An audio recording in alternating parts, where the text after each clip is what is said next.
Welcome sa munting YouTube channel natin guys. Please support my videos. Like, comment and subscribe lang po mga idolo. Maraming salamat po. Story Present, Myriad World Inventory Box. Kabanata 561.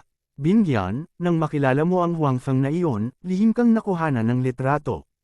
Sa isang bulwagan sa Shanghai, si Li Bingyan ay nagsasanay ng kanyang mga kanta bilang paghahanda sa kanyang paparating na konsyerto. Sa oras na ito, sumugod ang kanyang katulong na may dalang pahayagan at direktang naputol ang kanyang pagsasanay. Kinuha ni Li Bingyan ang pahayagan na nakakunot ang noo. Oo naman, sa front page, nakita niya ang larawan nila ni Huangfeng. Gayunpaman, ang kamera na ginamit ng taong palihim na kumuha ng larawan ay halatang hindi masyadong maganda. Hindi mataas ang pixel, bagamat madali siyang nakilala ng publiko dahil sa kanyang pagkakakilanlan, medyo malabo ang figure ni Huangfeng. Isa pa, nakatagilid pa rin siya. Imposibleng makilala ng mga ordinaryong tao si Huangfeng. Nang makita ang sitwasyong ito, bahagyang nakahinga ng maluwag si Li Bingyan. Ayaw niyang magdala ng gulo kay Huangfeng dahil sa kanya. Alam niya ang tungkol sa pagkakakilanlan ni Huangfeng bilang miyembro ng National Security Agency. Malinaw, ang isang tao na may ganoong pagkakakilanlan ay dapat na pinakamababa hanggat maaari. Sa ganoong paraan, ito ay magiging mas ligtas. Kung palagi siyang napapansin ng publiko, halatang hindi ito magandang bagay para kay Huangfeng. Sobrang dami talaga ng media na to. I was clearly present at the time, but they actually photoshopped me. This is a deliberate rumor. Noong iniisip pa rin ni Li Bingyan ang kanyang sariling mga bagay, nagrereklamo pa rin ang kanyang assistant. Sa katunayan, ang pagkakaroon ng isang katulong at ang kawalan ng isang katulong ay malinaw na dalawang magkaibang sitwasyon. Lalo na sa ilalim ng premise na si Li Bingyan ay sadyang nagbalat kayo, ang dalawang tao ay may intensyon na magkaroon ng pribadong pagpupulong. Gayunpaman, sa isang katulong, ito ay tila mas formal. Well, it's your first day in contact with the media again. Hindi mo pa rin alam kung anong klaseng tao sila. Inalaw ni Li Bingyan ang kanyang katulong. Malinaw, ang larawan na walang presensya ng isang katulong ay magiging mas kaakit-akit sa publiko. Natural na alam ng media na iyon kung paano pumili. Iniisip ko lang na sobra ang mga taong ito. Medyo malungkot na ungol pa ng katulong. Gayunpaman, alam din niya na walang silbi ang pag-ungol ng mga salitang ito dito, kaya sinabi niya kay Li Bingyan, "Bingyan, tutulungan kitang maglabas ng pahayag kaagad. Sabihin mo lang na ang lalaki sa larawan ay ang security guard noon. Ordinaryong magkaibigan lang kayong dalawa. Isa pa, kailangan mong ipaliwanag na nandoon din ako noon, ngunit na Photoshop iyon ng mga media na iyon." Matapos marinig ang sinabi ng kanyang assistant, hindi agad pumayag si Li Bingyan. Sa halip, medyo nag-alinlangan siya. Kahit na ang paggawa nito ay talagang makakatulong sa kanya na linawin ang ilang bagay, ang epekto nito kay Huangfeng ay hindi isang bagay na gusto niyang tanggapin. Kung malantad ang pangalan ni Huangfeng, maraming tao ang hindi maniniwala na si Huangfeng ay isang security guard lamang. Tiyak na maraming tao ang interesado kay Huangfeng. Magpapadala pa nga ang media na iyon ng mga reporter para sundan si Huangfeng at imbestigahan si Huangfeng, na halatang makakaapekto sa trabaho at buhay ni Huangfeng. Bukod dito, kahit na ipinaliwanag niya ito, maaaring hindi ito paniwalaan ng pangkalahatang publiko. Pagkatapos ng lahat, ang pagkakakilanlan ni Huangfeng ay naroon. Paano kaya ang isang security guard na magmaneho ng ganoon kagandang sasakyan? Sa makatuwid, ito ay isang walang pasasalamat na bagay. Higit pa rito, ayaw ipahayag ni Li Bingyan na sila ni Huangfeng ay ordinaryong magkaibigan lang, kahit na ordinaryong magkaibigan na sila ngayon. Anong wala, Bingyan? Nang makitang hindi tumugon, si Li Bingyan, nagtanong ang kanyang assistant na may pagdududa. Sa tingin mo ba kahit nasabihin ko na ang tao ay si Huangfeng, paniniwalaan ito ng media? Maniniwala ba yang mga fans ko? Mas handa silang maniwala na siya ay isang mayaman na pangalawang henerasyon kaysa sa isang security guard. Anyway, walang frontal photo, sabi ni Li Bingyan. Ang mga salita ni Li Bingyan ay nagpatigil din sa katulong. Oo, kahit linawin nila, magsusulat pa rin ng kalokohan ang mga media na iyon. Malinaw, mas madaling maakit ang ideya na sabihin na ang lalaki ay isang mayaman na pangalawang henerasyon kaysa sa isang security guard, at mas madaling tanggapin. Sasabihin nila na nagsisinungaling sila. Tapos wala tayong gagawin. Medyo ayaw ng assistant. Of course, we have to make a statement. You just say that the person is my friend, and he sent me to the airport. Sinabi ni Lee Bingyun, ngunit naisip niya sa kanyang puso na sinabi niya na siya ay isang kaibigan, ngunit hindi niya sinabi na siya ay isang ordinaryong kaibigan, o kung anong uri ng kaibigan. Iyon lang. Tanong ng katulong. Oo, yun lang. Anyway, kahit anong sabihin natin, hindi sila maniniwala. Bakit ba ang dami nating sasabihin? Kailangan lang natin ipakita ang ugali natin. Sabi ni Lee Bingyun. Inisip ito ng assistant at naramdaman niyang makatwiran ang sinabi ni Lee Bingyun. Ang bagay na ito ay iba sa huling pagkakataon. Sa pagkakataong ito, kahit na ipinaliwanag nila ito ng malinaw, marami pa rin ang hindi maniniwala. Sa makatuwid, wala silang magagawa. Hanggat hindi sila kukunan muli sa hinaharap, ayos lang. Pagkaraan ng mahabang panahon, malilimutan ng mga tao ang bagay na ito. Sa entertainment industry, napakaraming bagay araw-araw. Imposible para sa mga tao na tumuon kay Lee Bingyun sa lahat ng oras, kahit na siya ay isang A-list star. Kasalanan ni Huang Feng ang lahat. Ang katulong ni Lee Bingyun ay lumabas at nag-isip sa kanyang puso. Kung hindi dahil sa hitsura ni Huang Feng, hindi magkakaroon ng ganoong iskandalo si Lee Bingyun. Hindi nagtagal, sina Lee Bingyun at Huang Feng ay nasangkot sa isang iskandalo.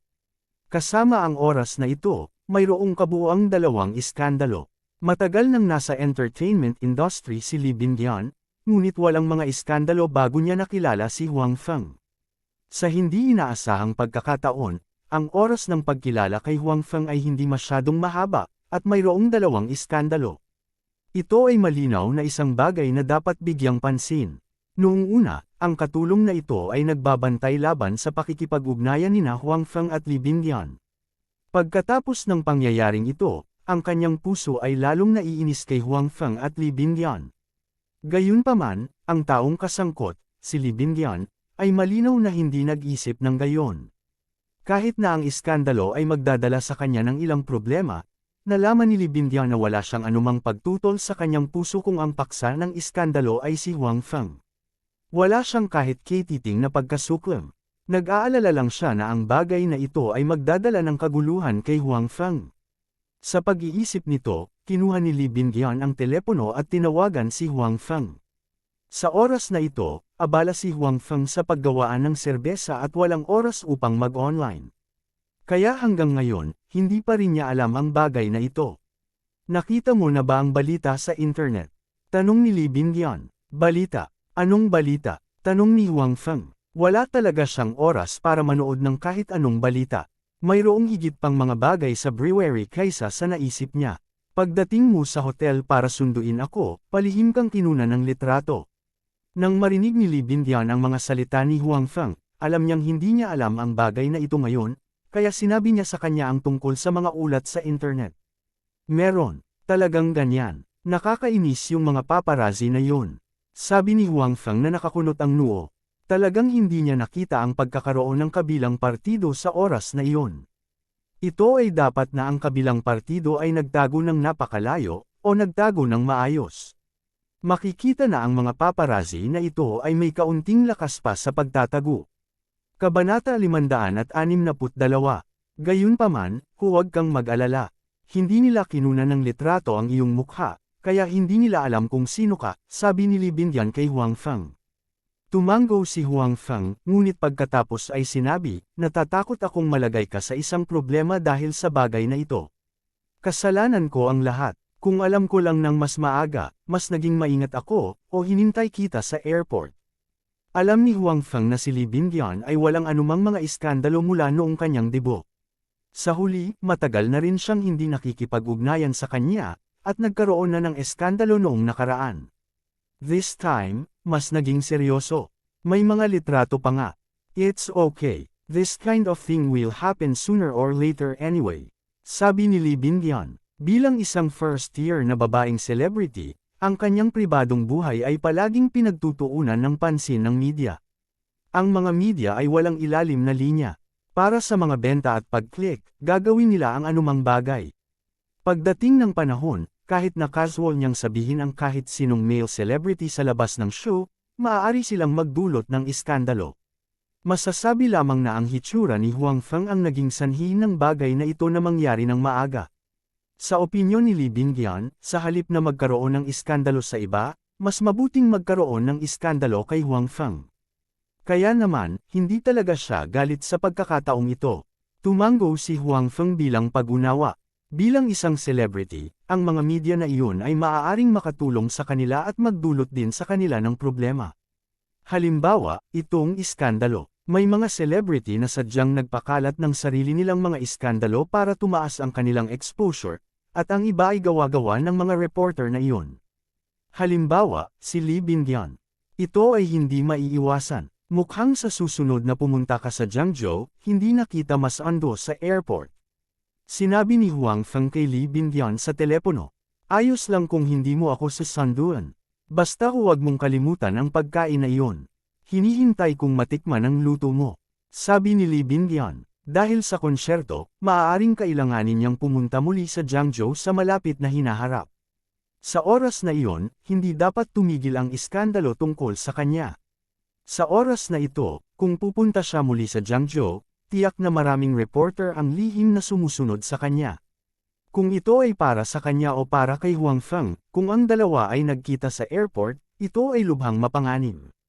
Huwag kang mag-alala, pagdating ng panahon, kakainin ko ang dila mo. Tiwalang sabi ni Huang Feng. Iyan ang sinabi mo. Kung hindi ako makontento sa aking kinakain, pagtatawanan kita ng buong puso, sabi ni Li Bingyan. Walang problema, sabi ni Huang Feng. Saglit na nagkwentuhan ang dalawa. Sinabi ni Li Bingyan kay Huang Feng ang pahayag na gagawin niya. Pagkatapos noon, ibinaba ni Li Bingyan ang telepono dahil kailangan pa niyang mag-ensayo. Pagkatapos ibaba ang tawag kay Li Bingyan, ipagpapatuloy na sana ni Huang Feng ang mga bagay na nasa kamay nang tumunog muli ang telepono. Sa pagkakataong ito, hindi si Li Bingyan ang tumawag, kundi ang kanyang magiging kasintahan, si Suyamo. Nang makita ang tawag ni Suyamo, tumalon ang puso ni Huang Feng nang walang dahilan. Nalaman lang niya ang tungkol sa iskandalo kay Li Bingyan, at dumating ang tawag ni Suyamo. Ito ay masyadong nagkataon, gayunpaman, anuman ang nasa puso niya, agad na kinuha ni Huang Feng ang telepono. Kung hindi niya kinuha ang telepono sa oras na ito, hindi ba't nililigawan niya si kamatayan? Hello, Yamo, anong problema? Tanong ni Huang Feng na medyo nagulat. Wala lang. I just want to have dinner with you tonight. You promised me last time na ipagluluto mo ulit ako. Hindi mo naman nakalimutan diba? Ang mga salita ni Suyamo ay walang kaunting pagkakaiba. Para bang hindi niya alam ang tungkol sa iskandalo sa pagitan ni Huang Feng at Li Bingyan. Of course, I didn't forget. How about I go to your residence tonight and cook there? Tamang-tama na ang dalawa mo pang kasama ay kumain ng magkasama. Kailangan ko silang suhulan at pasayahin sila. Kung hindi, kawawa ako kapag hindi nila ako pinapasok sa pagpunta ko doon para hanapin ka in the future. Nakangiting sabi ni Huang Feng. Pagkatapos lamang ng iskandalo kay Li Bingyan, hindi na nang ahas si Huang Feng na ipaalam kay Suyamo na may isa pang kagandahan sa kanyang tirahan. Kung alam niya na siya ay nagtatago ng isang may bahay sa isang ginintoang bahay, ang mga kahihinatnan ay magiging napakaseryoso, kahit na wala talaga sa pagitan nila ni Bai Xiaoro. Well, anyway, alam mo naman kung saan ako nakatira. After work, you can come directly. I will call Mazo later and ask her to go back early today, sabi ni Suyamo. Bagamat nagsisisi siya na hindi siya makakain kasama si Huang Feng ng mag-isa, sumang-ayon pa rin siya sa ideya ni Huang Feng.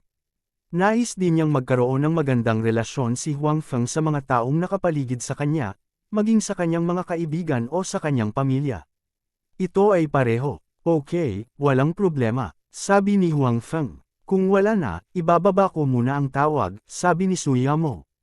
Nakita ni Huang Feng na tila gustong ibaba ni Suyamo ang telepono, kaya mabilis niyang sinabi, Oy, Yamo, teka. Anong mali? Naguguluhang tanong ni Suyamo.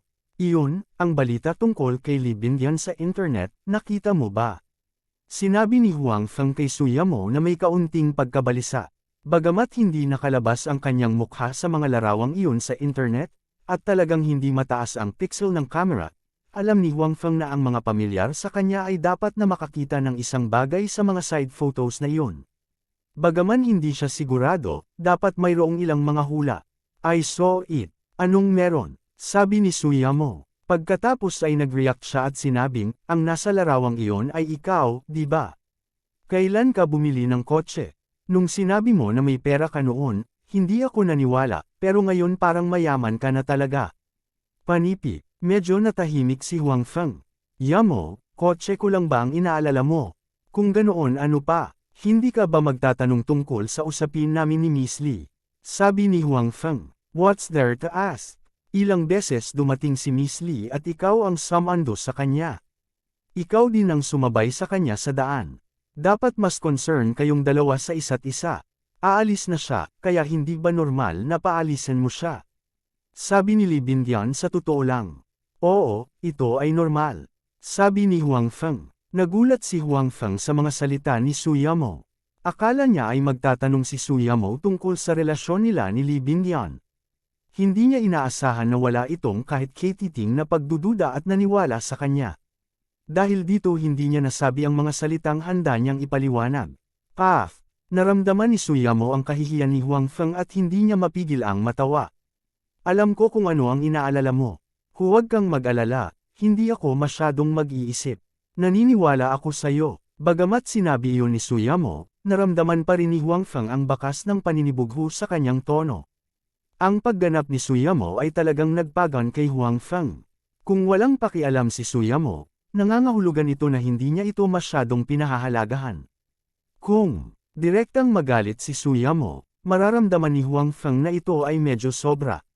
Ngayon, hindi lamang ipinakita ni Suyamo ang kanyang tiwala kay Huang Feng, ngunit ipinakita rin niya na nagmamalasakit siya kay Huang Feng. Dahil dito, talagang gamaan ang pakiramdam ni Huang Feng. Kabanata 563. Yamo, pinaalis ko nga si Miss Lee kahapon, pero hindi ko inaasahan na kukunan ako ng litrato ng paparazzi. Matapat na sabi ni Huang Feng. Nagkusa siyang banggitin ang bagay na ito dahil ayaw niyang magkaroon ng anumang hindi pagkakaunawaan at pagdududa sa pagitan niya at ni Suyamo. Mas mabuting pag-usapan nilang dalawa ito ng lantaran. Alam ko, sabi ko, naniniwala ako sa iyo. Nakangiting sabi ni Suyamo. Kung ikukumpara dati, wala nang selos ang tono niya ngayon. Sa katunayan, nang makita niya ang balita sa umaga, talagang medyo nalungkot si Suyamo. Sa orihinal, medyo nalungkot siya nang umalis si Huang Feng sa Changzhou Group.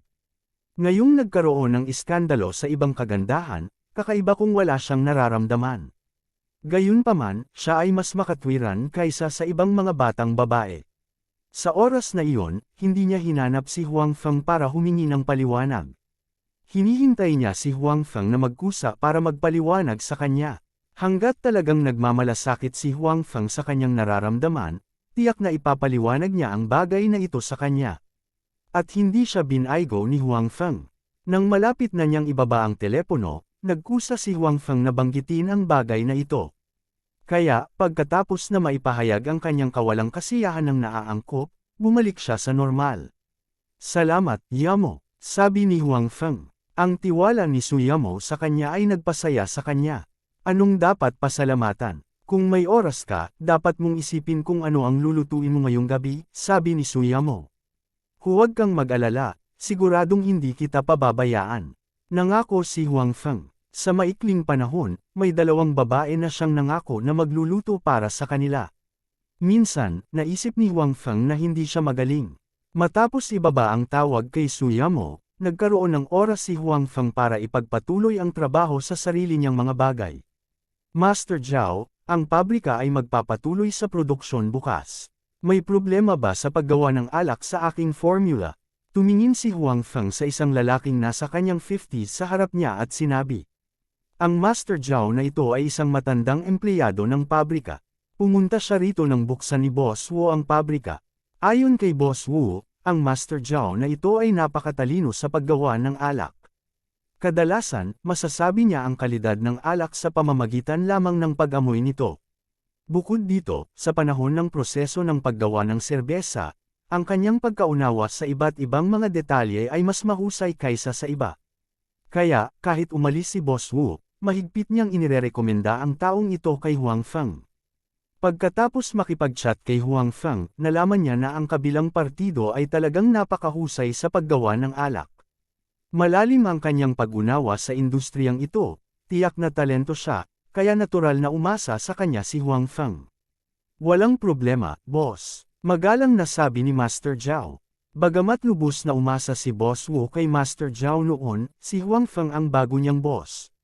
Hindi niya alam ang ugali ni Huang Feng, kaya natural, hindi siya nang ahas na magpabe. Ngayon, ang buong industriya ng alak ay hindi masyadong maunlad. Taon-taon, hindi mabilang na mga wineries ang nabangkarote. Kung siya ay walang trabaho sa kanyang edad, mahirap talagang maghanap ng trabaho. Bukod dito, siya ay nakikitungo sa alak sa loob ng maraming taon. Wala siyang ibang naintindihan, kaya mas kakaunti pa ang mga pagpipilian. Mabuti naman, sinabi ni Huang Feng, mula bukas, ikaw na ang mananagot sa paggawa ng lahat ng alak sa pabrika, tulad ng dati. Para sa iyong sweldo, bibigyan kita ng 30% na dagdag. Salamat, boss. Magiging seryoso at responsable ako. Mabilis na sabi ni Master Zhao. Hindi niya inaasahan na hindi lang siya pinaalis ni Huang Feng, ngunit inilagay pa rin siya sa isang mahalagang posisyon. Bukod dito, direkta pa niyang binigyan siya ng mas mataas na sweldo. Dapat malaman na bagaman pinahahalagahan din ni Boss Wu si Master Zhao noon pa man, hindi maganda ang kahusayan ng pabrika. Sa makatuwid, hindi masyadong mataas ang sweldo ni Master Zhao. Bukod dito, matagal na siyang hindi nakakatanggap ng mas mataas na sweldo. Gayunpaman, ngayon ay hindi nakita ni Huang Feng ang kanyang pagganap at direktang binigyan siya ng pagtaas. Paanong hindi siya magpapasalamat kay Huang Feng sa kanyang puso? Nang makita ni Huang Feng ang ekspresyon ni Master Zhao, lubos siyang nasiyahan.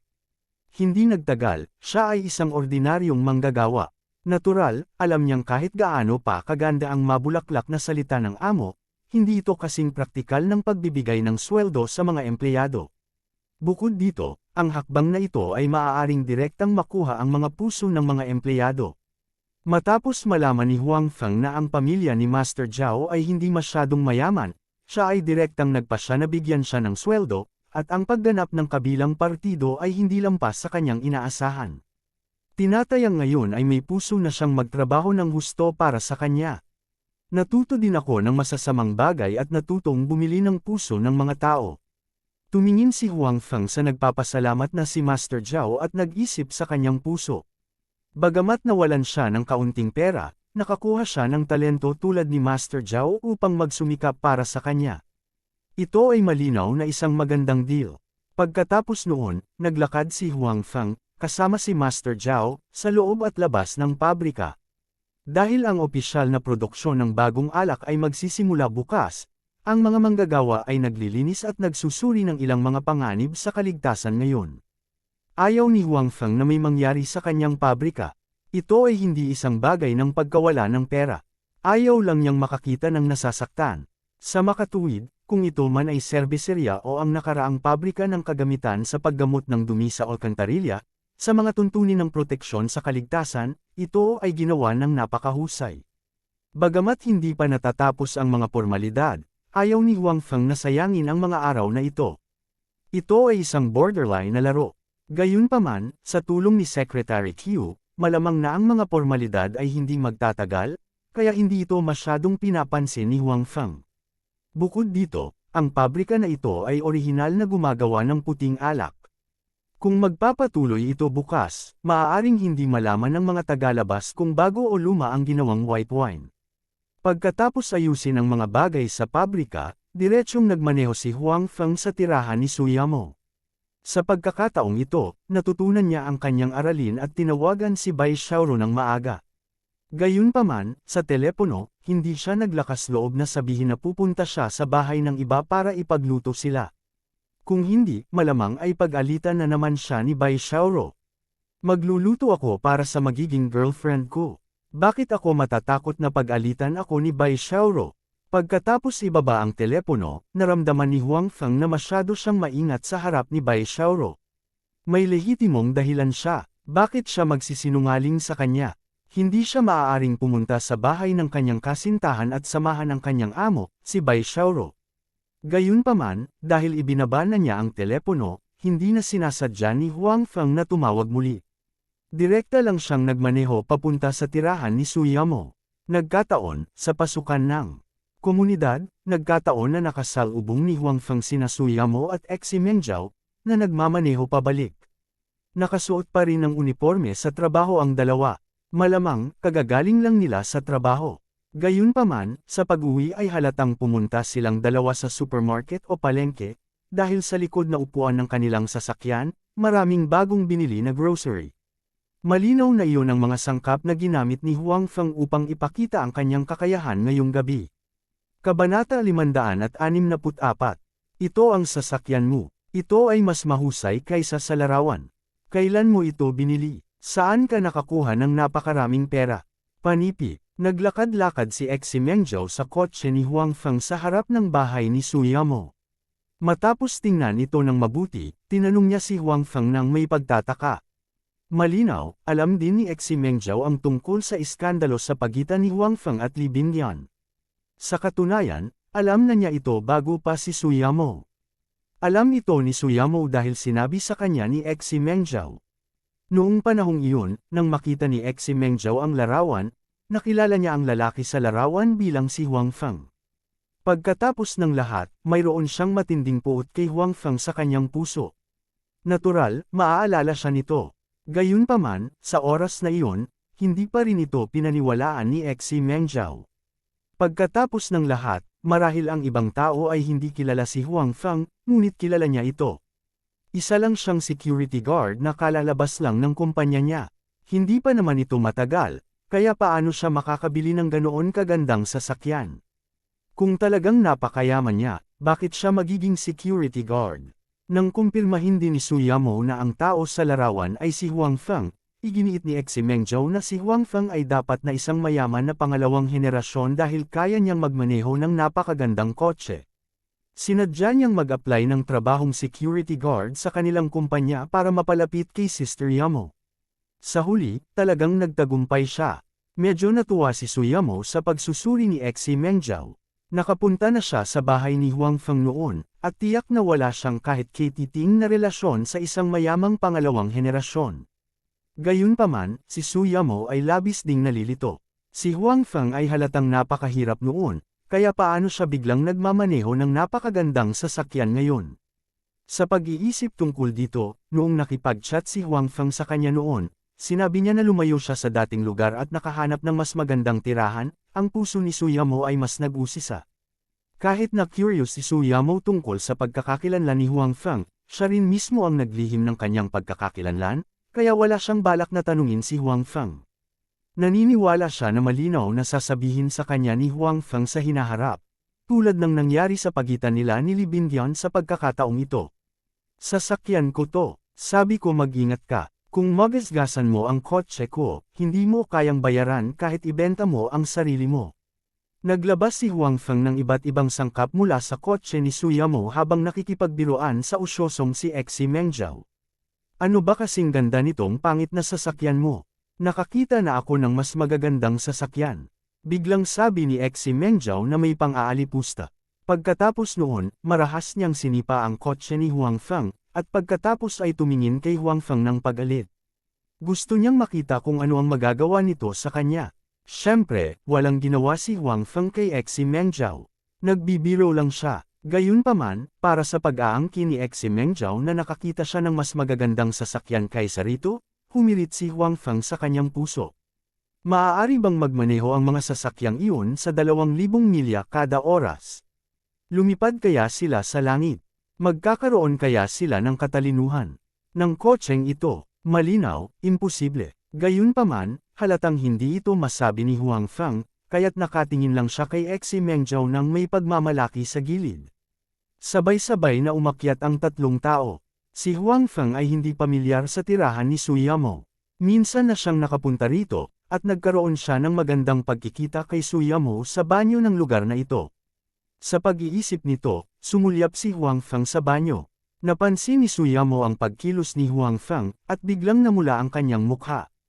Malinaw, nahulaan na niya kung ano ang iniisip ni Huang Feng. Kaya, si Suyamo, na medyo nahihiya, ay kinurot si Huang Feng nang hindi pinapansin ni Xi Mengjiao, at pagkatapos ay nalipat ang kanyang atensyon. Huang Feng, nandito ka. Si Tang Mazo ay nakasuot ng isang set ng maluwag na damit pambahay. Lumapit siya at binati si Huang Feng. Kahit na siya ay nakasuot ng ordinaryong damit pambahay, hindi pa rin ito maitatago ang mapanlinlang na aura na ipinalabas ni Tang Mazo. Kahit na hindi niya sinasadyang magpakita ng kahit ano, malinaw pa rin na mararamdaman ang natural na pakiramdam na iyon. Sa totoo lang, sa hitsura, sina Suyamo at Xi Mengjiao ay hindi mas mababa sa Tang Mazo. Gayunpaman, sa mga tuntunin ng pagpapakita ng kanyang alindog, si Tang Mazo ay halatang mas mahusay. Kakayanin niya ang napakaraming lalaki sa parehong oras noon, kaya natural, alam niya kung ano ang gusto at gustong makita ng mga lalaki.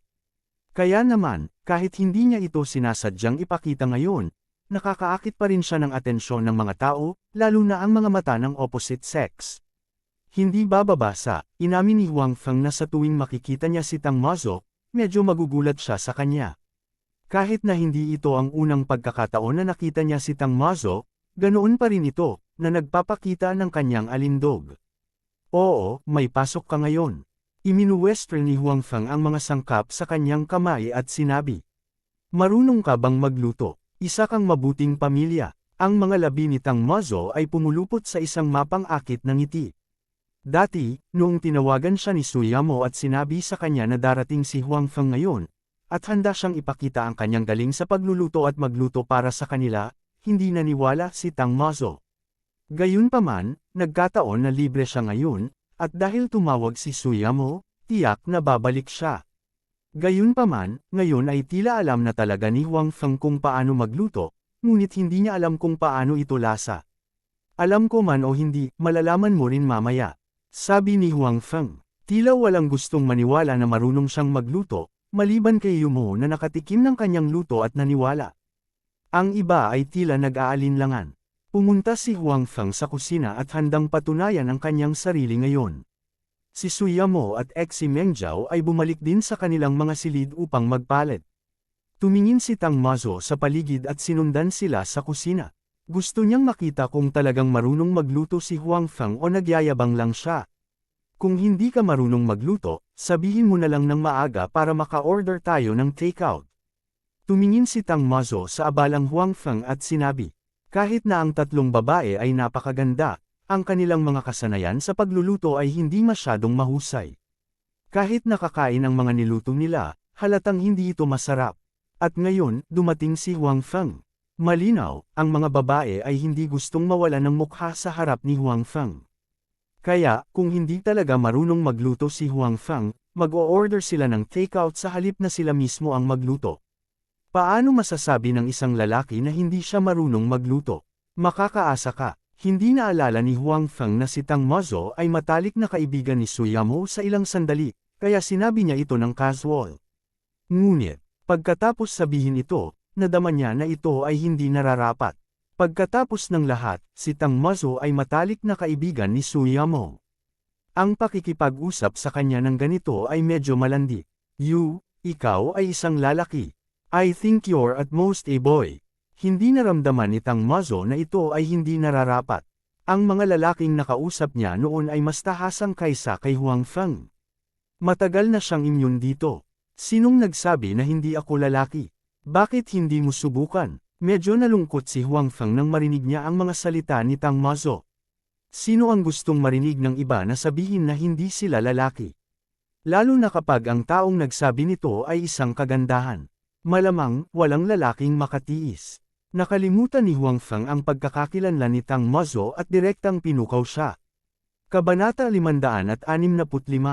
Nang matapos ni Huang Feng ang kanyang pangungusap, pareho silang tumahimik. Si Tang Mazo ay hindi isang inosenteng babae, at natural na naiintindihan kung ano ang ibig sabihin ni Huang Feng ng subukan.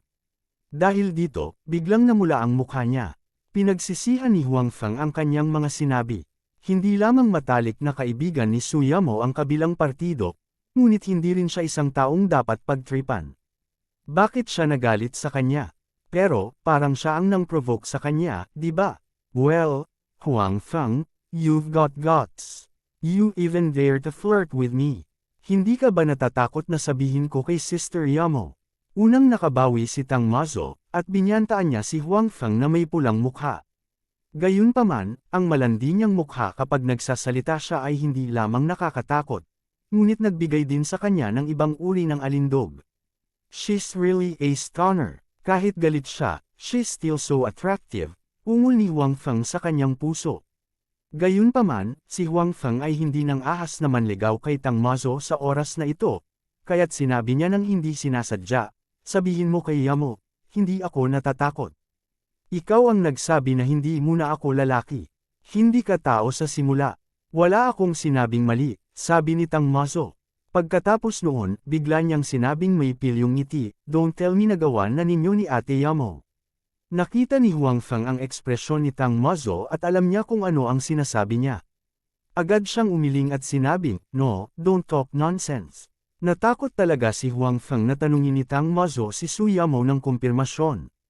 Kung nangyari iyon, hindi lang magiging awkward si Su Yamo, ngunit hindi rin niya maintindihan na nagsasalita siya ng walang kaparirikan. Kung hindi, edi hindi. Bakit ka ba nababalisa? Nakangiting sabi ni Tang Mazo.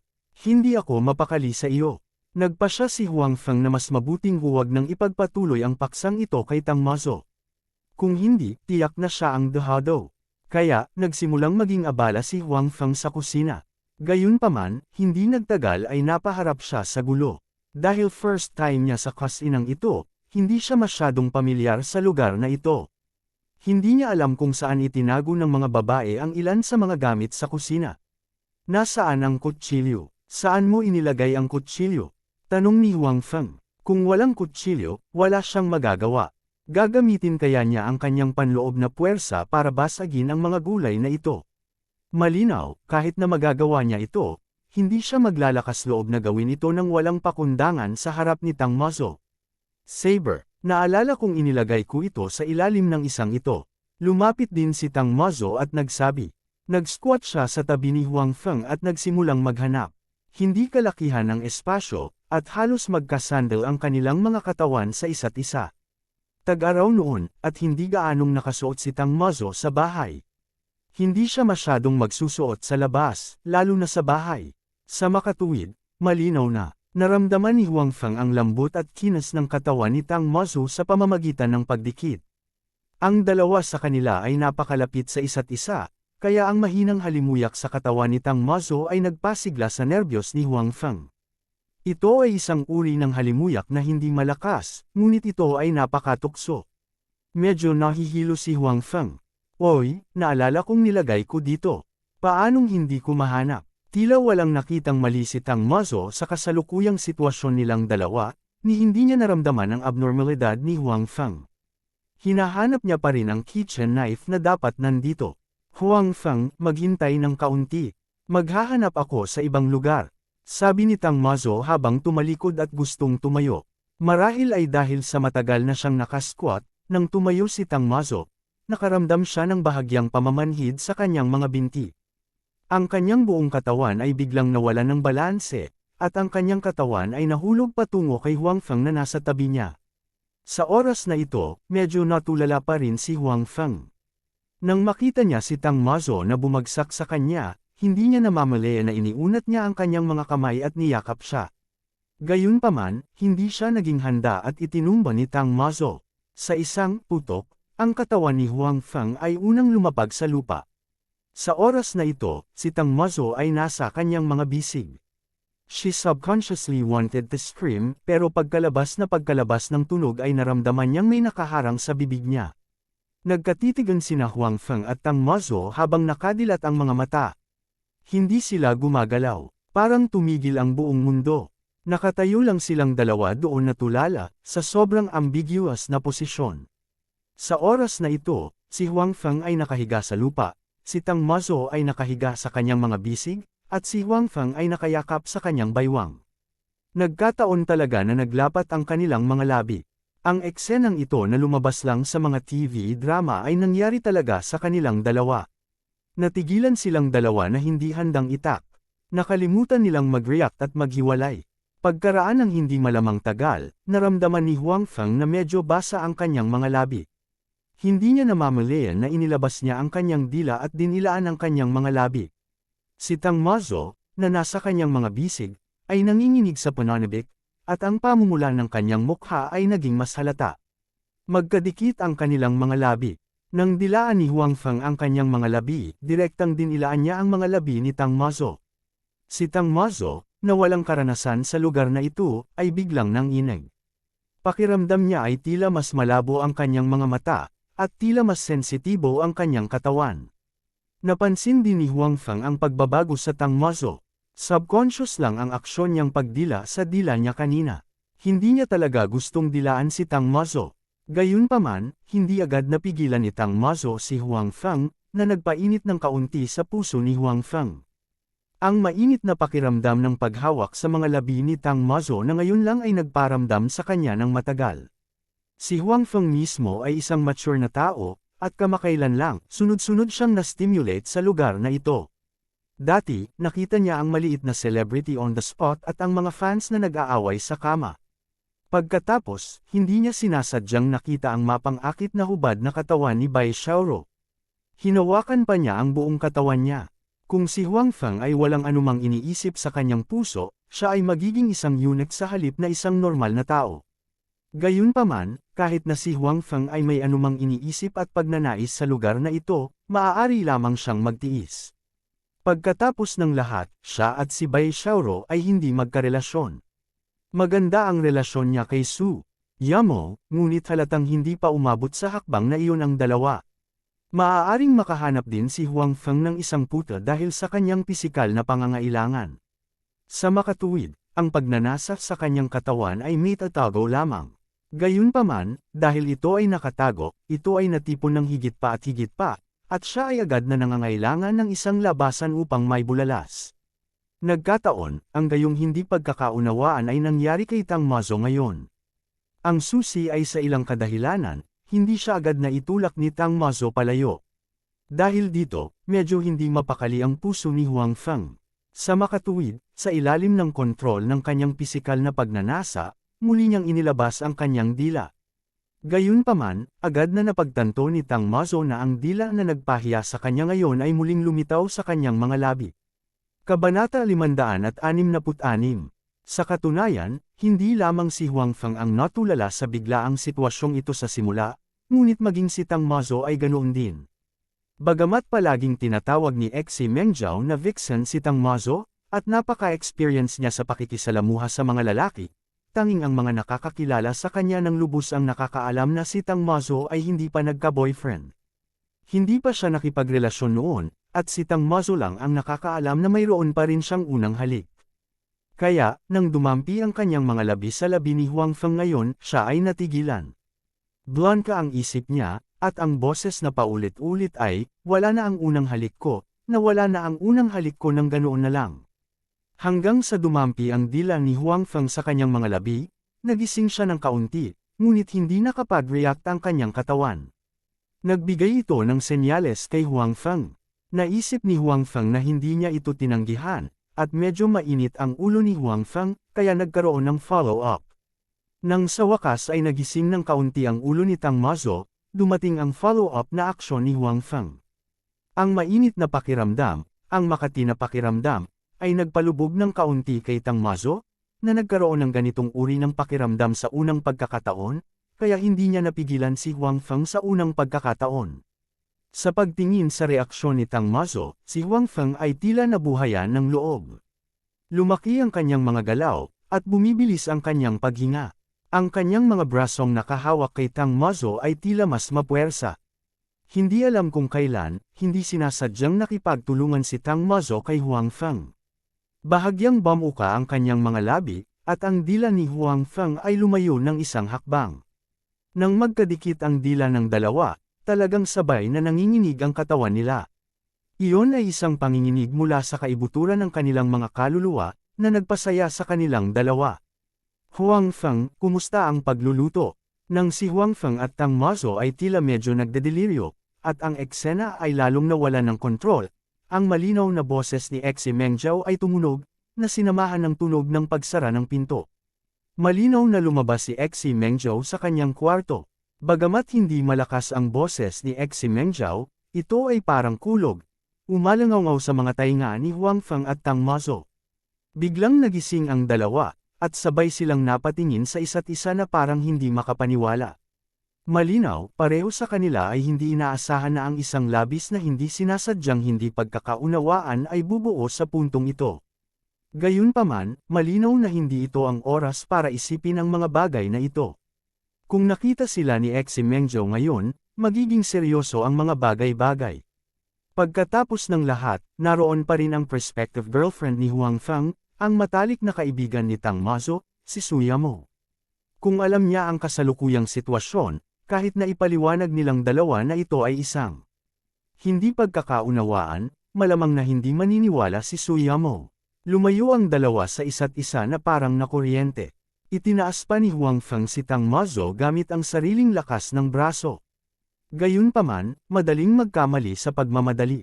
Nang tumunog ang boses ni Xi Mengzhou, magkadikit pa rin ang kanilang mga labi. Parehong gustong umalis ni Huang Feng at Tang Mazo sa mga labi ng isa't isa, at ang dila ni Huang Feng ay aksidenteng nakagat ng mga ngipin ni Tang Mazo, at may damaloy na dugo. Gayunpaman, halatang walang pakialam si Huang Feng ngayon. Nang iangat niya si Tang Mazo, nahawakan na ng kanyang mga kamay ang buong dibdib ni Tang Mazo. Inilibot lang ni Tang Mazo ang kanyang mga mata kay Huang Feng. Obviously, wala siyang panahon para mag-alala. Huang Feng, kaya mo ba o hindi? Marunong ka bang magluto? Sa oras na ito, narating na ni Xi Mengzhou ang pintuan ng kusina. Bago pa niya makita ang sitwasyon sa loob ay tinanong na niya ito muli. Hoy, bakit ang pula ng mukha niyo pareho? Sa oras na ito, napagtanto ni Xi Mengzhou na ang mga mukha ni Huang Feng at Tang Mazo ay medyo namumula. Ang init, medyo awkward na sabi ni Huang Feng. Nakaramdam din si Tang Mazo ng hiya, na bihira. Hindi siya tumingin kay Xi Mengzhou, ngunit abala sa mga gulay sa gilid, na para bang tinutulungan niya si Huang Feng. Sa katunayan, kahit siya ay hindi alam kung ano ang kanyang ginagawa. Ang init, medyo natarante si Xi Mengzhou, at pagkatapos ay sinabing, well, medyo mainit. Kanina lang pero nararamdaman ko na pinagpapawisan ako. Malinaw na hindi napansin ni Xi Mengzhou ang abnormal na kapaligiran sa pagitan ni Huang Feng at Tang Mazo. Ang kanyang mga ugat ay palaging medyo pabaya. Kung ang taong dumating ay si Suya Mo, marahil ay may nakita siya mula sa hindi likas na paggalaw ni Huang Feng at Tang Mazo. Sa kasamaang palad, walang nahanap si Xi Mengzhou sa bagay na ito. Nang makitang tila walang pinaghihinalaan si Xi Mengzhou, parehong nakahinga ng maluwag sina Huang Feng at Tang Mazo. Dati, pakiramdam ng dalawa ay talagang nasalo sila sa kama. Sige, lumabas na kayong lahat. Iwan nyo na sa akin to. Hindi ko kailangan ng tulong nyo. Nakita ni Huang Feng na tila gustong tumulong ni Xi Mengzhou sa loob, at natakot siya na may mahanap siya kung mananatili siya rito sa lahat ng oras.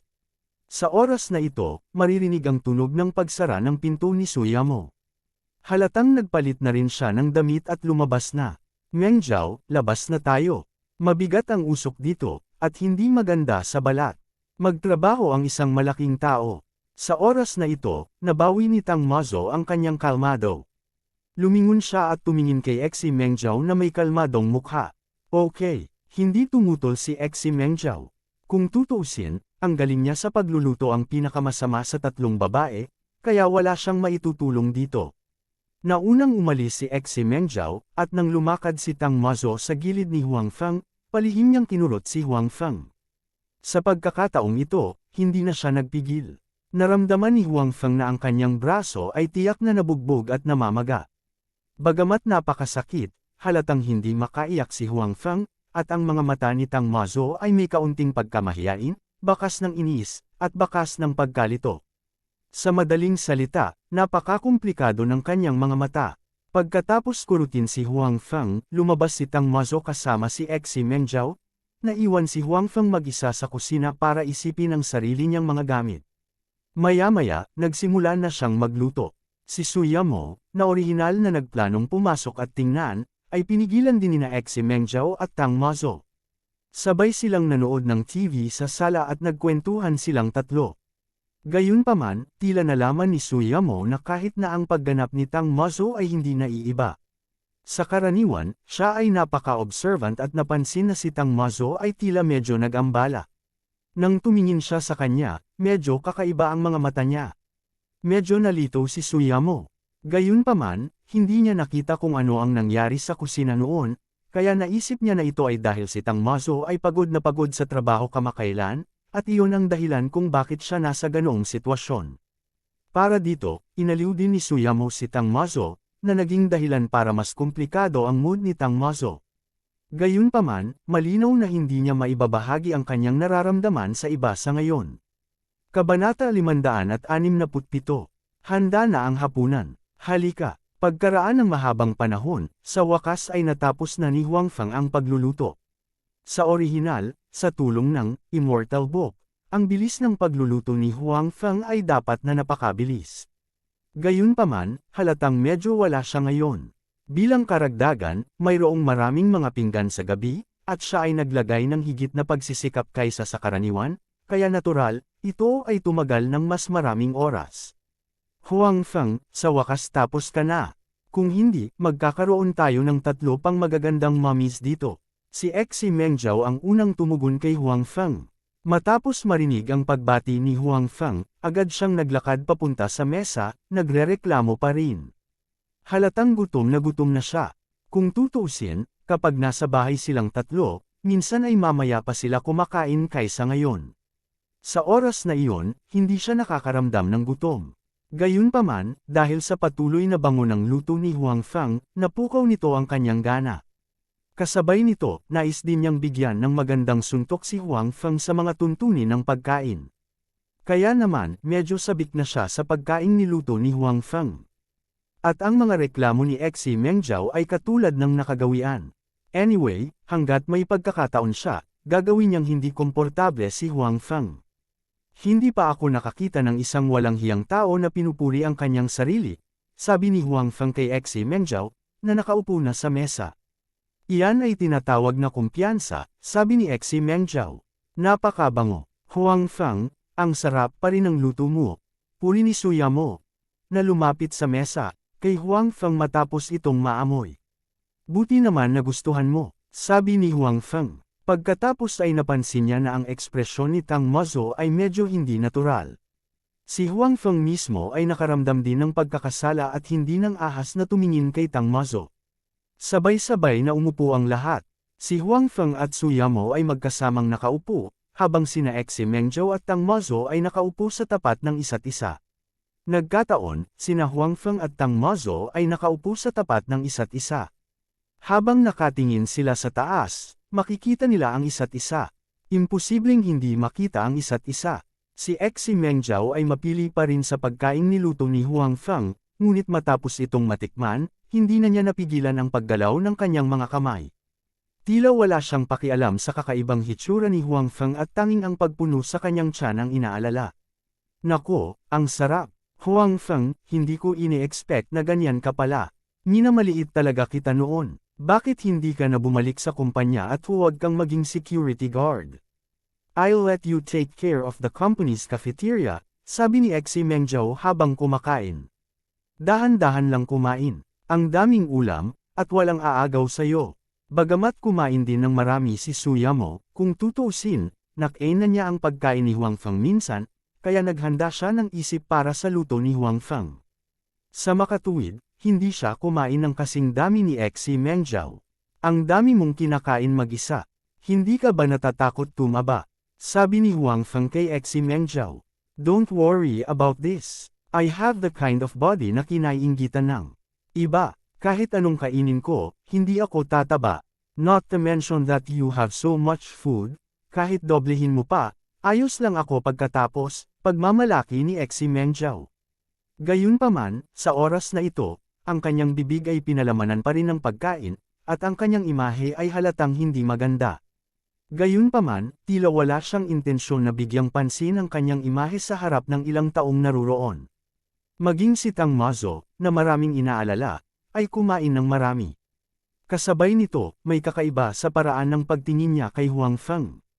Timba ng bigas. Bumulong si Huang Feng sa mahinang boses. Pagkatapos noon, wala nang pakialam si Huang Feng sa medyo mayabang na si Xi Mengjiao, ngunit kumain na rin siya mag-isa. Sa rice bucket na ito, kung medyo mabagal lang siya, wala nang makakain, at baka wala na ring sabaw. Tama, Mazo, may nakalimutan akong sabihin sa'yo. Nag-resign na si Huang Feng sa kumpanya namin pero pumunta siya para magnegosyo kasama ang isa niyang kaklase, kaya hindi siya makakapunta sa kumpanya mo. Pasensya na, biglang naalala ni Suyamo na nagbitiw si Huang Feng. Tila hindi pa rin alam ni Tang Mazo ang tungkol dito. Naghihintay pa rin siya ng sagot niya. Oh, ganun ba? Si Tang Mazo, na walang pakialam kung si Huang Feng ay magsisimula ng negosyo sa kanya, pagkatapos marinig ang mga salita ni Xi Mengjiao, nakaramdam siya ng pagsisisi at pagkawala sa kanyang puso ng walang dahilan. Oo, nabigo akong tuparin ang kabaitan mo. Medyo humihingi din ng paumanhin si Suyamo. Orihinal na isinasaalang-alang ni Tang Mazo ang kinabukasan nila ni Huang Feng, kaya ipinasa niya ang mungkahing ito. Hindi lang niya inaasahan na may mangyayari kay Huang Feng, at talagang nabigo siyang mamuhay sa kabaitan ni Tang Mazo. Medyo natakot si Huang Feng na tumingin kay Tang Mazo. Palagi niyang nararamdaman na pagkatapos ng insidente sa kusina, laging kakaiba ang tingin ni Tang Mazo sa kanya, na naging dahilan para hindi siya komportable. Siyempre, hindi sinadya ni Huang Feng na talikuran ang responsibilidad. Alam niyang ang pangunahing dahilan ng pangyayari sa kusina ay dahil sa kanya. Kung hindi lang siya nawala ng malay, hindi mangyayari ang ganoong bagay sa kanilang dalawa. Bagamat sa prosesong ito, hindi tahasang tumanggi si Tang Mazo, na nagbigay sa kanya ng pahiwatig at nakipagtulungan pa nga, hindi umasa dito si Huang Feng para talikuran ang responsibilidad sa kanya. Gayunpaman, hindi alam ni Huang Feng kung paano lutisin ang bagay na ito ng ilang sandali. Humingi ng tawad, sigurado yun, ngunit paano kung hindi siya napatawad ng kabilang partido? Dati, nang lumabas si Huang Feng sa kusina, nag-aalala siyang sasabihin ni Tang Mazo kay Suyamo ang tungkol sa bagay na ito.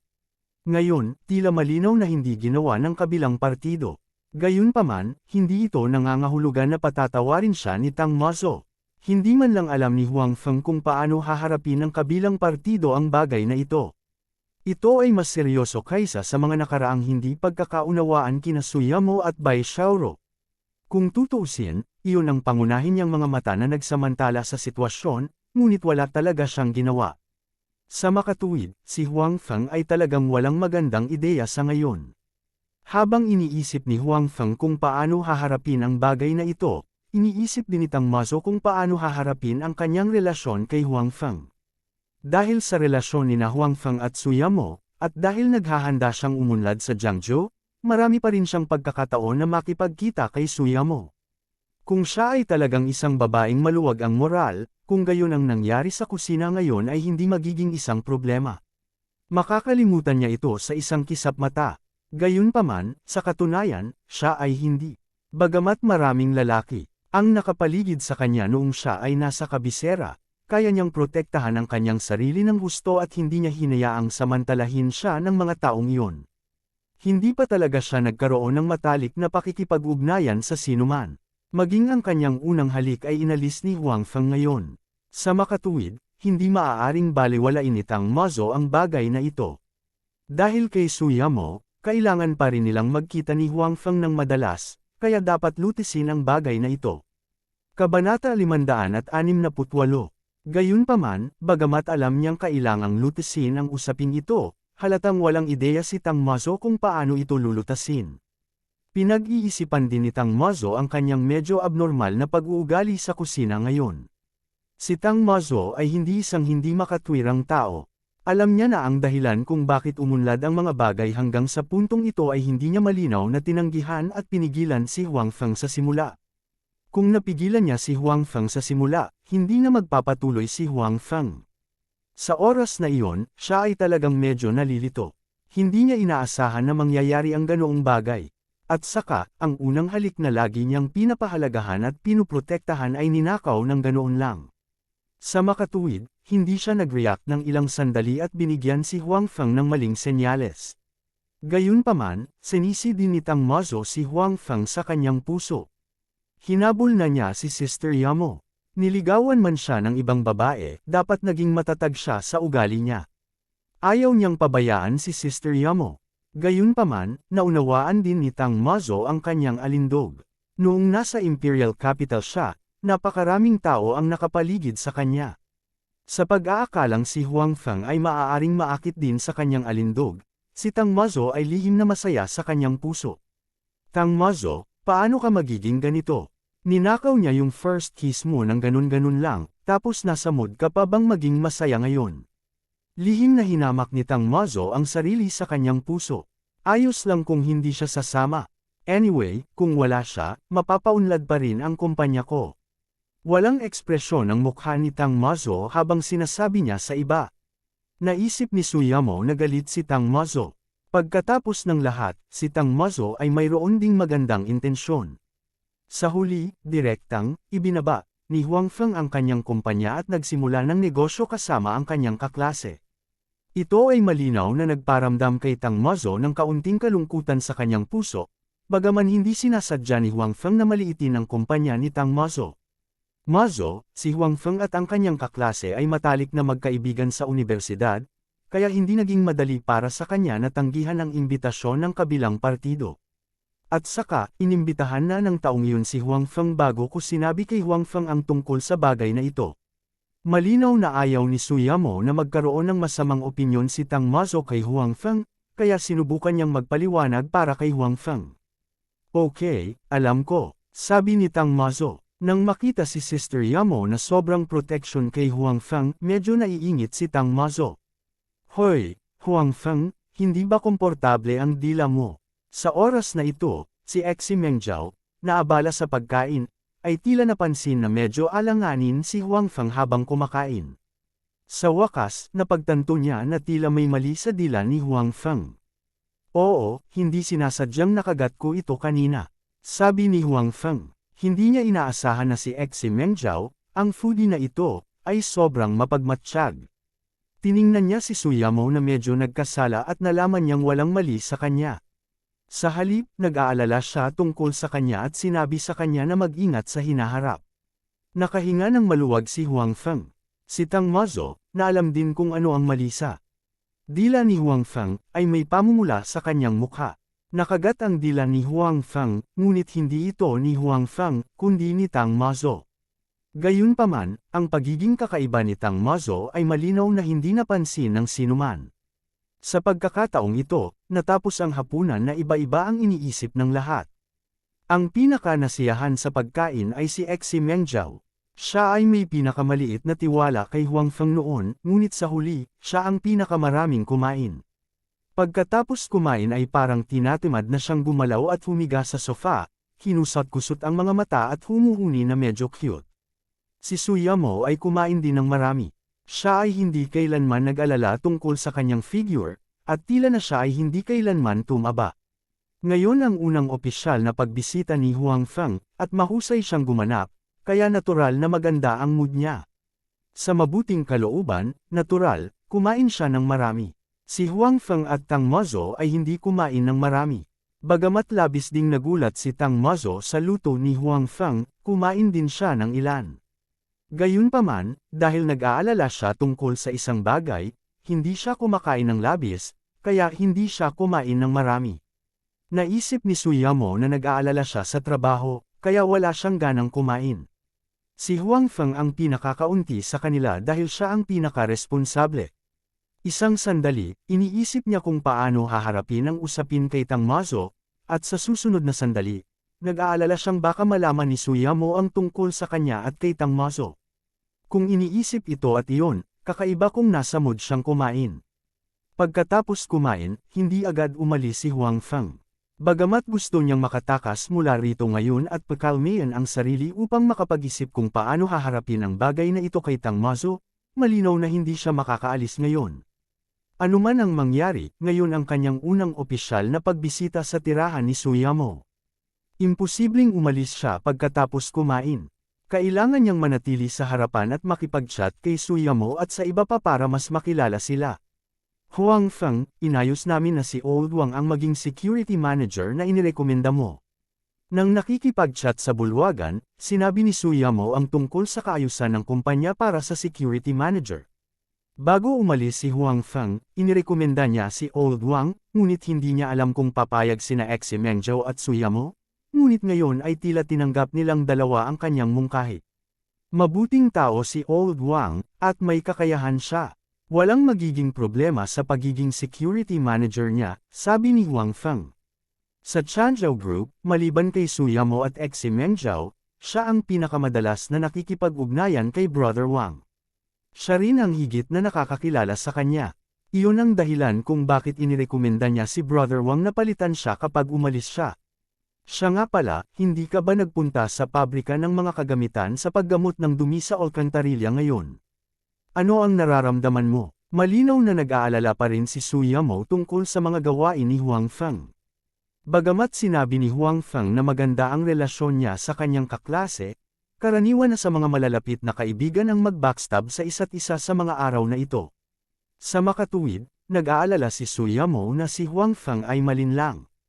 Well, pagkatapos kong umalis sa kumpanya ngayon, pumunta ako sa pabrika para tingnan ang site. Hindi masama, sinabi ni Huang Feng, ang pabrika ay may maraming mga order ngayon, at ang pag-unlad nito ay napakahusay din. Namuhunan ako ng sarili kong pera dito upang mapalawak ang produksyon. Ang mga salita ni Huang Feng ay hindi ganap na mali. Ang mga prospect ng pabrika ay talagang maganda, at siya ay namuhunan ng maraming pera upang palawakin ang produksyon. Gayunpaman, bagaman hindi maliit ang pera, hindi lang iyon ang mayroon siya. Gayunpaman, ngayon ay malinaw na hindi niya masasabi na bilang karagdagan sa pabrika na ito, nagtayo din siya ng sarili niyang pabrika. Sa orihinal, ang pamumuhunan sa naturang pabrika, ang pinagmulan ng kanyang pera ay maaaring magdulot ng hinala. Kung bigla na lang siyang naglabas ng napakaraming pera, hindi ba mas kainahinala? Bagamat inakala ni Huang Feng na hindi siya sasaktan ni Suyamo at ng iba pang dalawa, kailangan niyang isaalang-alang ang kanilang kakayahang tanggapin ito. Mabagal niyang sabihin sa kanila ang sarili niyang mga bagay. Kabanata 569. Hindi naman masama yun, sabi ni Suyamo. Labis pa rin siyang nag-aalala tungkol sa mga gawain ni Huang Feng, hindi lamang dahil sa kanyang pamilya, ngunit higit sa lahat, gusto niyang si Huang Feng ay makagawa ng pangalan para sa kanyang sarili. Sa kanyang opinyon, sayang ang pagiging security guard ni Huang Feng sa kumpanya. Nakonsensya na si Suyamo na naantala niya si Huang Feng dahil sa kanya. Ngayon, natural na mas nag-aalala siya tungkol sa mga gawain ni Huang Feng. Mazo, kumusta ang mga bagay sa iyong panig? Mayroon bang anumang mga kahirapan? Nakita kong lagi kang absent-minded ngayon lang. Nakatagpo ka ba ng anumang mga paghihirap? Kung mayroong anumang mga paghihirap, sabihin sa amin. Matutulungan ka naming mag-isip ng solusyon. Tumingin si Suyamo kay Tang Mazo, na tila medyo tahimik ngayon. Tama, Vixen. Lahat tayo ay mabubuting magkakapatid. Bagamat may mga bagay na hindi ko gusto sa iyo, tutulungan kita kung kailangan mo ng tulong. Sinabi rin ni Exi Mengzhou. Ang sinabi niya tungkol kay Tang Mazo ay si Tang Mazo ay palaging napapalibutan ng isang grupo ng mga lalaki, at hindi niya tahasang tinatanggihan ang mga lalaking iyon. Palagi siyang gumagala sa maraming lalaki, at ipinagmamalaki niyang hinahabol siya ng maraming lalaki. Mahuhulaan ni Huang Feng na ang dahilan kung bakit wala sa isip si Tang Mazo ay maaaring walang kinalaman sa kanyang trabaho, ngunit ito ay dahil sa mga bagay sa kusina. Hinangaan niya ang kakayahan ni Suyamo sa pagmamasid. Kasabay nito, natuwa rin siya na si Exi Mengzhou ang pumunta sa kusina at hindi si Suyamo. Kung hindi, sa mga kasanayan sa pagmamasid ni Suyamo, tiyak na makakakita siya ng ilang mga pahiwatig. Siyempre, hindi masyadong malinaw si Huang Feng tungkol sa sinabi ni Exi Mengzhou tungkol sa pang-araw-araw na gawain ni Tang Mazo. Ang alam lang niya ay mahilig magkumpara at mag-atake sina Tang Mazo at Exi Mengzhou. Gayunpaman, kapag ang isa ay talagang nangangailangan ng tulong, ang dalawa ay hindi umatras. Higit na mas maganda ang kanilang relasyon kaysa sa kanilang mga kaibigan, kaya napakakomplikado pa rin ang relasyon ng dalawa. Natural na alam ni Tang Mazo ang ibig sabihin ni Exi Mengzhou. Dati, kapag maraming lalaki ang nakapaligid sa kanya, mararamdaman niyang proud siya. Kung tutuusin, ang ibig sabihin noon ay napaka-charming niya. Hindi niya itinaboy ang lahat ng lalaking nakapaligid sa kanya tulad ni Suyamo at Exi Mengzhou. Nasiyahan siya sa pakiramdam ng pagiging buwan na napapaligiran ng mga bituin. Isa pa, iniisip niya noon na habang buhay siyang magiging ganito. Kapag siya ay umabot sa isang tiyak na edad, siya ay isa sa ayos ng kanyang pamilya upang pakasalan ang isang taong hindi niya kilala at hindi gusto. Kaya, bago iyon, syempre, hindi niya nais na mali ang kanyang sarili. Gusto niyang makitang tulala ang mga lalaking iyon dahil sa ngiti nito. Nagbigay ito sa kanya ng pakiramdam ng tagumpay. Bukod dito, alam din ni Tang Mazo na ang kanyang magiging asawa ay dapat na maging pangalawa o ikatlong henerasyong tagapagmana. Alam na alam niya kung ano ang mga ikalawa at ikatlong henerasyong tagapagmana sa kabisera. Siguradong, mas malupit sila kaysa sa kanya. Kaya naman, hindi niya naramdaman na hindi mababa ang kanyang ginawa. At least, naprotektahan niya ng mabuti ang sarili niya. Noong una, naisip ni Tang Mazo na kung makikilala niya ang isa sa mga lalaking ito na kaaya-aya sa mata, hindi imposibleng bigyan siya ng unang pagkakataon sa kanya. Anyway, hindi niya obligado na protektahan ang kanyang magiging asawa na hindi niya gusto. Gayunpaman, hindi pa niya nakikilala ang lalaking nagustuhan niya sa Imperial Capital. Ngayon, sa Jiangzhou, nawala ang kanyang unang halik nang walang anumang paghahanda sa pag-iisip. Dahil dito nahirapan siyang tanggapin. Siya ay medyo absent-minded, at maging ang kanyang opinyon kay Huang Feng ay medyo mali-mali. Bukod dito, siya ngayon ay biglang medyo hindi komportable sa ilan sa kanyang nakaraang pag-uugali. Noong hinalikan niya si Huang Feng dati, ang panginginig mula sa kaibuturan ng kanyang puso ay nagparamdam sa kanya ng kaunting nostalgia. Sinimulan niyang kamuhian ang dati niyang pagkukunwari sa mga lalaking iyon. Ang aking bagay ay pareho pa rin. Ang mga taong iyon ay pawang mga matandang fox. Sa palagay ko ay hindi sila malulutas sa maikling panahon.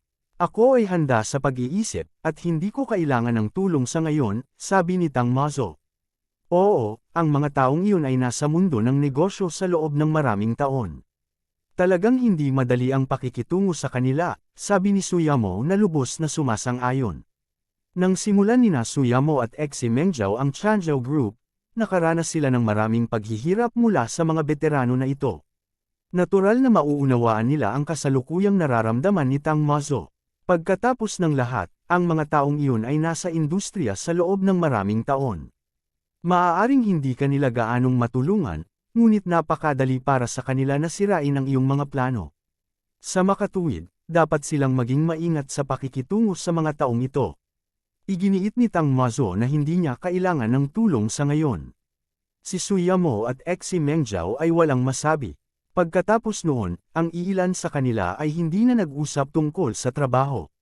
Sa halip, pinag-usapan nila ang ilang kawili-wiling bagay sa buhay. Si Tang Mazo, na sa orihinal ay medyo absent-minded, ay natatakot din na may mapansin sina Suyamo at Exi Mengjiao, kaya sa sumunod na pag-uusap, hinayla niya ang sarili at bumalik sa dati niyang sarili. Hindi man lang nabawasan ang alindog na hindi niya sinasadyang nahayag. Paminsan-minsan ay nagsasalita si Huang Feng. Dahil tatlong babae ang naruroon, tiyak na ang mga paksa ng usapan ang pinag-aalala ng mga babae. Sa makatuwid, hindi masyadong makapasok si Huang Feng. Gayunpaman, si Huang Feng ay walang anumang kawalang kasiyahan. Dito nanirahan si Suyamo, at madalas mangyari ang ganitong sitwasyon sa hinaharap. Talagang kailangan niyang masanay. Gabi na, dapat umalis na rin ako. Pagkaraan ng mahabang panahon, tiningnan ni Huang Feng ang oras at nagpas siyang umalis. Oh, gabi na pala. Tiningnan din ni Exi Mengjiao ang oras at nakitang huli na nga. Ipapalabas na kita. Tumayo si Suyamo at sinabi kay Huang Feng. Hindi niya sinasadyang hilingin kay Huang Feng na manatili. Gabi na talaga, at hindi lang siya ang nandito, kaya napaka-inconvenient na hilingin kay Huang Feng na manatili. Okay, sabi ni Huang Feng, pagkatapos ay tumingin kina Exi Mengjiao at Tang Mazo at sinabing, kung gayon, aalis muna ako. Column, go, gusto mo dito magpalipas ng gabi. Tila nakalimutan ni Exi Mengjiao kung sino ang gumawa ng pagkain ngayong gabi at nagsimulang punahin muli si Huang Feng. Tiningnan ni Tang Mazo si Huang Feng na may kalmadong mukha, ngunit walang sinabi. Pinapunta ni Suyamo si Huang Feng sa pintuan, pagkatapos ay tumingin sa kanya at sinabing, maaaring magalit si Mazo. Sa iyo, hindi ka taka-taka na sasabihin ni Suyamo iyon. Noong nag-uusap sila noon, hindi talaga kinakausap ni Tang Mazo si Huang Feng. Nang magsalita si Huang Feng, hindi tumugon si Tang Mazo. Dapat malaman na noong kadadating lang ni Huang Feng, si Tang Mazo ang nagkusa na batiin siya, ngunit nang umalis na lang siya, walang sinabi si Tang Mazo. Masyadong halata ang pagbabago bago at pagkatapos. Sa makatuwid, sinabi ni Suyamo na maaaring galit si Tang Mazo kay Huang Feng. Kung tungkol sa dahilan, natural lang iyon dahil hindi alam ni Huang Feng kung paano pahalagahan ang mga pabor. Kabanata 570, mabait na sinabi ni Tang Mazo na gusto niyang isama si Huang Feng para magsimula ng negosyo ng magkasama. Gusto pa niyang bayaran ito. Pagkatapos noon, maaaring pagmamay-ari ni Huang Feng ang mga share ng kumpanya. Sa pangalan, siya rin ang shareholder at boss ng kumpanya. Ang mga koneksyon at mapagkukunan ni Tang Mazo ay maaari ding gamitin ni Huang Feng. Gayunpaman, pagkatapos umalis ni Huang Feng sa Changzhou Group, hindi man lang niya naisip na sumali sa kanyang kumpanya. Sa halip, nagsimula siyang magnegosyo kasama ang kanyang mga kaklase. Mas gugustuhin niyang magtayo ng isang maliit na pabrika kaysa magsimula ng isang kumpanya sa kanya. Naiintindihan ni Suyamo kung bakit magagalit si Tang Mazo. Nakikita ko, sabi ni Huang Feng. Gayunpaman, naisip niya na malaki ang posibilidad na si Tang Mazo ay galit sa kanya. Gayunpaman, hindi ito dahil sa kumpanya, ngunit dahil sa insidente sa kusina. Malamang ay wala siyang reaksyon sa oras na iyon.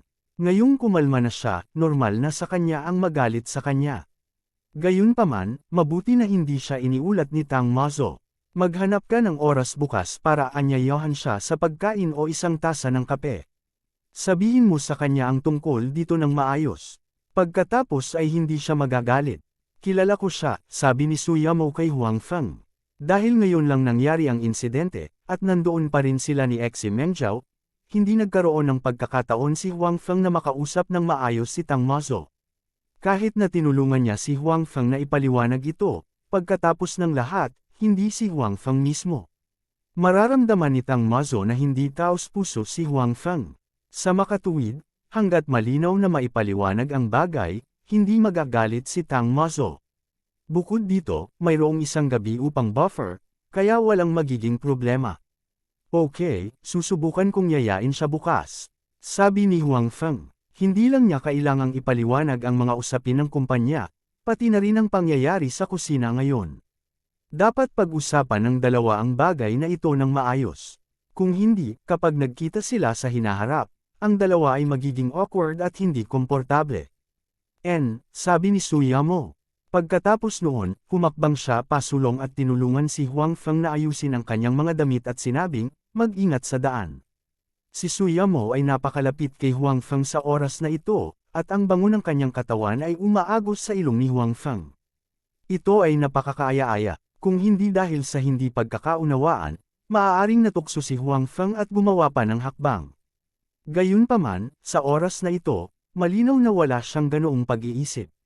Medyo nakonsensya pa siya kay Suyamo dahil sa nangyari sa kusina. Kung mas mahusay siyang tinatreto ni Suyamo, mas hindi siya komportable. Hindi napansin ni Suyamo ang abnormalidad ni Huang Feng. Naramdaman lang niya na si Huang Feng ay tila kinakabahan sa kanyang mga aksyon. Naisip ni Suyamo na si Huang Feng ay nahihiya. Pagkatapos noon ay wala na silang intimate actions ng dalawa. Nagpaalam din si Huang Feng kay Suyamo at umalis sa kanilang komunidad na may masalimuot na damdamin. Ang mood ni Huang Feng ay komplikado, at si Tang Mazo ay nasa masamang mood din. Ang kanyang mga iniisip ay kapareho ng kay Huang Feng. Tiyak na magkikita silang dalawa sa hinaharap, kaya't ang usaping ito ay kailangang lutisin. Sa pag-iisip nito, si Tang Mazo, na bumalik sa kanyang silid, ay nagpadala ng text message kay Huang Feng, na humihiling sa kanya na magkita bukas ng hapon. Nakita ni Huang Feng ang text message ni Tang Mazo at mapait na ngumiti. Noong una ay gusto niyang makilala ang kabilang partido at magkaroon ng magandang pag-uusap tungkol sa bagay na ito. Ngayon ay tila kapareho niya ang iniisip ng kabilang partido kaya hindi na niya kailangang magpadala ng text message. Okay, sagot ni Huang Feng. Hindi alam ni Huang Feng na si Tang Mazo ay hindi matatag sa emosyon dahil sa nangyari sa kusina. Nang makitang isang salita lang ang sagot ni Huang Feng, bigla siyang nalungkot. Hindi kaya napaka-perfunctory niya. Ninakaw mo ang first kiss ko tapos isang salita lang nagre-reply ka sa text ko. Ganoon na ba siya kagalit sa akin? This damn bastard. Naisip ni Tang Mazo na may hinanakit sa kanyang puso. Kasabay nito, iniisip niya kung paano parusahan si Huang Feng para mapasaya ang sarili at mailabas ang galit. Natural na hindi alam ni Huang Feng kung gaano kalaki ang hinanakit ni Tang Mazo para sa kanyang isang salita. Sa oras na ito, kararating lang niya sa bahay at kailangang maghanda ng pagkain para sa isang tao at isang lobo sa bahay. Sabi ko, team leader, kung patuloy kang magiging tamad, walang maglalakas loob na pakasalan ka sa hinaharap. Nang makita si Bai Xiaoro na kumakain ng pagkaing niluto niya, medyo naiinis na sabi ni Huang Feng. Napakatamad talaga ng babaeng ito. Kung hindi ako babalik, hindi man lang siya nagluluto. Bukod dito, hindi siya nag-uutos ng takeout. Ayos lang kung minsan lang pero ganun pa din after so many times. Si Xiao Bai, na nasa tabi niya, ay nagangat ng ulo at tumango sa napakatao. Sobrang nakakatawa. Ang ganda-ganda ko. Ang daming humahabol sa akin. Paanong walang may gusto sa akin? Sabi ni Bai Xiaoro. Pagkatapos, naglagay siya ng mabangis na mukha at sinabi kay Xiao Bai, Xiao Bai, kung maglakas loob kang pag-usapan muli ang tungkol sa akin, maniwala ka man o hindi, kapag wala si Huang Feng sa bahay, papatayin kita at gagawa ng nilagang aso para makakain. 2 beses na bamulong si Xiao Bai kay Bai Xiaoro, ngunit walang bakas ng takot sa kanyang mukha. Maaaring hindi alam ni Bai Xiaoro na ang kanyang kasalukuyang lakas sa pakikipaglaban ay hindi maihahambing sa kay Xiao Bai. Hindi kasi nila alam na tamad ka, sabi ni Huang Feng. Hinawakan niya ang ulo ni Xiao Bai, at agad na ibinaba ni Xiao Bai ang kanyang ulo at nagpatuloy sa pagkain. Si Xiao Bai ngayon ay lumaki ng napakalaki at malakas. Marahil ay dahil siya ay isang banal na hayop, siya ay lumaki ng napakabilis. Siyempre, tumaas din ng husto ang kanyang gana. Bukod dito, hindi na siya nasisiyahan sa gatas. Kung hindi siya kumain ng karne kada tonelada, tiyak na hindi siya mabubusog. Gayunpaman, ang lakas ng pakikipaglaban ni Xiao Bai ay patuloy ding tumataas. Nalaman pa ni Huang Feng na makakapaglabas siya ng magic. Bukod dito, mayroong higit sa isa. Kahit na ito ay kasalukuyang ilang mababang antas ng magic, ito ay napakalakas pa rin. Huwag kalimutan na ang batang ito ay isang lobo. Napakalakas din ng kanyang close combat ability. Sa pamamagitan pa lamang ng pagtingin sa 2 matutulis na kuko, ito ay nagbigay sa mga tao ng pakiramdam na maaari niyang punatan ang lahat. Gayunpaman, sadyang sinabi ni Huang Feng kay Xiao Bai na huwag masyadong magpakita sa harap ni Bai Xiaoro. Okay pa rin na ipakita na naiintindihan nito ang wika ng tao at matalino. Kung tutuusin, napakatalino rin ng mga alagang hayop ng maraming tao. Ang pagganap ni Xiao Bai ay halos mas matalino kaysa sa mga alagang hayop na iyon, ngunit hindi ito masyadong kainahinala. Nang marinig ang mga salita ni Huang Feng, hindi siya pinansin ni Bai Xiaoro. Bagamat matagal na siyang naninirahan dito, hindi pa rin gaanong lumalaban si Bai Xiaoro sa pagkain ni Huang Feng. Bagamat marunong siyang magluto ng ilang simpleng pagkain, halatang hindi ito maihahambing sa kay Huang Feng. Sa makatuwid, sa ilalim ng sitwasyon kung saan makakain siya ng pagkain ni Huang Feng, bakit pipiliin niyang abusuhin ang sarili? Sa makatuwid, kahit na kailangan niyang maghintay kay Huang Feng ng ilang oras, pipiliin pa rin niyang maghintay. Para lang mag-iwan ng kaunting espasyo para sa pagkain ni Huang Feng. Tungkol naman sa mga salita ni Huang Feng na walang may gusto sa kanya, paano ito magiging posible? Basta ang sabi niya na gusto niyang makahanap ng boyfriend, baka masira ang ulo ng mga young master sa kabisera.